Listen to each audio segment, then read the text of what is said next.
প্রিয় শিক্ষার্থী, আমরা আলোচনা করব 25 মার্চের গণহত্যা ও মুক্তিযুদ্ধের সূচনা নিয়ে।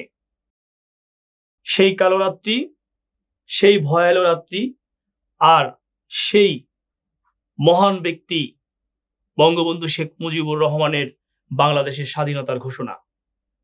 আমরা এই তথ্য নিয়ে এই ভিডিও ক্লিপসটি তৈরি করেছি। আশা করি আপনাদের ভালো লাগবে এবং অনেক তথ্য পাবেন। 19 মার্চ আমরা যেদিন থেকে শুরু করছি, 19 মার্চ 1971 ইস্ট বেঙ্গল রেজিমেন্ট গাজীপুরে মুক্তিযুদ্ধের প্রথম সশস্ত্র প্রতিরোধ গড়ে তোলে।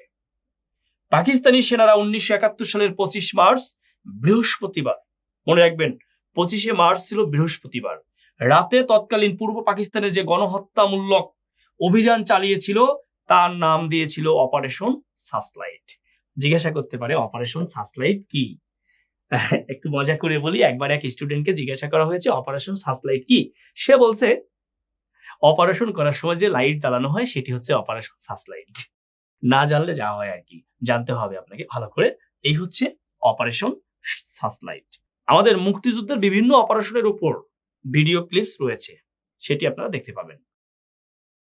স্বাধীনতার ঘোষণা 25 মার্চ 1971 রোজ বৃহস্পতিবার দিবাগত রাতে বা 26শে মার্চ প্রথম প্রহরে অর্থাৎ 12টা 30 মিনিটে বঙ্গবন্ধু শেখ মুজিবুর রহমান কে ধানমন্ডির 32 নং এর 677 নম্বর বাসা হতে গ্রেপ্তার করা হয়। ওই দিন দিনের বেলা যে কোনো জরুরি ঘোষণা প্রচারের উপলক্ষে তিনি প্রকৌশল বিশ্ববিদ্যালয়ের কয়েকজন প্রকৌশলী নিয়ে ধানমন্ডির 32 নম্বর বাসভবনে একটি ট্রান্সমিটার স্থাপন করেন। বন্দী হওয়ার পূর্বে মধ্যরাতে অর্থাৎ 26শে মার্চ প্রথম প্রহরে তিনি বাংলাদেশের স্বাধীনতা ঘোষণা করেন এবং এ ঘোষণা ওয়্যারলেস যোগে চট্টগ্রামে প্রেরণ করেন।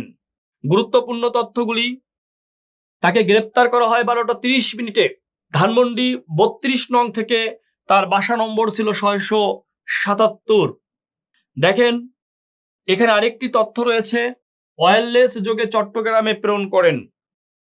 এটি কিন্তু পরীক্ষায় আসছে, আপনাকে মনে রাখতে হবে, মাধ্যমটা আপনাকে মনে রাখতে হবে। বাংলাদেশের স্বাধীনতার ঘোষণা তিনি যেভাবে দেন, this may be my last message from today, Bangladesh is independent, I call upon the people of Bangladesh, wherever you might be and with whatever you have, to resist the army of occupation to the last.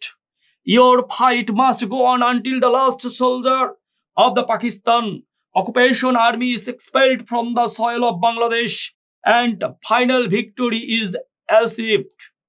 এই স্বাধীনতার ঘোষণাটি তিনি দিয়েছিলেন। পরের দিন বিবিসির প্রভাতী অধিবেশনে বঙ্গবন্ধুর ঘোষণাটি প্রচারিত হয়। 1971 সালে 26শে মার্চ বঙ্গবন্ধুর ঘোষণাটি বাংলাদেশের স্বাধীনতা সংগ্রামের ঘোষণা হিসেবে ধরে 1980 সালে 26শে মার্চকে স্বাধীনতা দিবস বা জাতীয় দিবস হিসেবে ঘোষণা করা হয়। দেখেন, আমরা যদি বলি যে 26শে মার্চ যে স্বাধীনতা দিবস বা জাতীয় দিবস, এটি কত সালে ঘোষণা করা হয়, তাহলে উত্তর হবে 1980 সাল। মনে রাখতে হবে, এটি কিন্তু একটি ইম্পর্টেন্ট তথ্য। 1980 সালে এই 26শে মার্চকে স্বাধীনতা দিবস বা জাতীয় দিবস হিসেবে ঘোষণা করা হয়। 26শে মার্চ 1971 দুপুরে তৎকালীন চট্টগ্রাম আওয়ামী লীগের সাধারণ সম্পাদক আব্দুল হান্নান বঙ্গবন্ধুর পক্ষে কালুরঘাট বেতার কেন্দ্র হতে স্বাধীনতার ঘোষণাপত্রটি প্রচার করেন।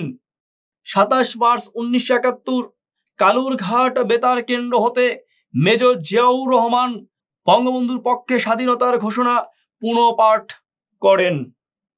আমাদেরকে এটি মনে রাখতে হবে যে মেজর জিয়াউর রহমান 27শে মার্চ বঙ্গবন্ধুর পক্ষে এই স্বাধীনতার ঘোষণাটি পুনঃপাঠ করেন।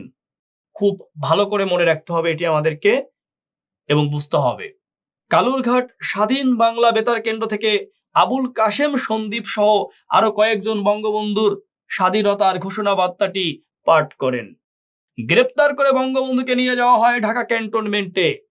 বঙ্গবন্ধুকে গ্রেপ্তার করে প্রথম কোথায় নেওয়া হয়? ঢাকা ক্যান্টনমেন্টে।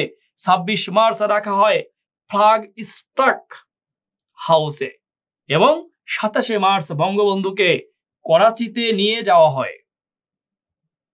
করাচি থেকে বঙ্গবন্ধুকে লায়লপুরে মিয়ানওয়ালি কারাগারে রাখা হয়। অবশ্যই এই তথ্যগুলি আপনাকে মনে রাখতে হবে, অত্যন্ত ইম্পর্টেন্ট তথ্য।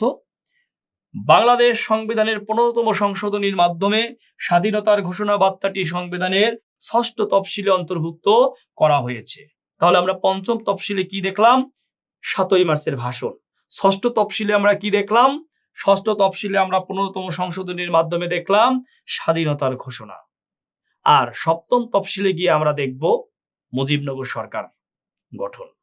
সেই মুজিবনগর সরকার নিয়ে আলোচনায় আসব পরের ভিডিও ক্লিপটিতে। 25শে মার্চের ঘটনা এখানেই শেষ করলাম। গুরুত্বপূর্ণ তথ্যগুলি দিয়েছি, আশা করি আপনি উপকৃত হবেন। ভালো থাকবেন, সুস্থ থাকবেন। ধন্যবাদ।